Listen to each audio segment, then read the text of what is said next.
වණක්කම් ආයුබෝවන්. අද කියලා දෙන්න හදන්නේ පොඩි දෙමළ වචනයක්. ඒ වචනයත් එක්ක අපිට කියන්න පුළුවන් දේවල් මොනවද කියලා බලමු.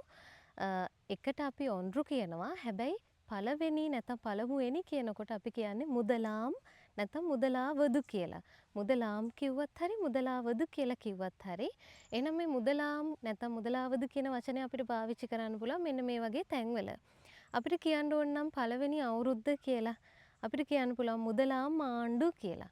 අවුරුද්දට ආණ්ඩු කියලා කියනවා. අවුරුද්ද කියන්නේ වර්ෂය කියන අදහසින්. මුදලාම් ආණ්ඩු පළවෙනි අවුරුද්ද. පළවෙනි දවස මුදලාම් නාල්. නාල් කියන්නේ දවස. පළවෙනි දවස මුදලාම් නාල්. ඊළඟට පළවෙනි සතිය කියනවනම් මුදලාම් කිලමයි. පළවෙනි සතිය මුදලාම් කිලමයි. පළවෙනි මාසය මුදලාම් මාදම් කියලා කියන්න පුළුවන්. මාසයට මාදම් කියනවනේ. එහෙනම් මුදලාම් මාදම් කියලා කියන්න පුළුවන් පළවෙනි මාසය. ඊළඟට පළවෙනි ස්ථානය කියනවා නම් අපිට කියන්න පුළුවන් මුදලාම් ඉඩම් කියලා.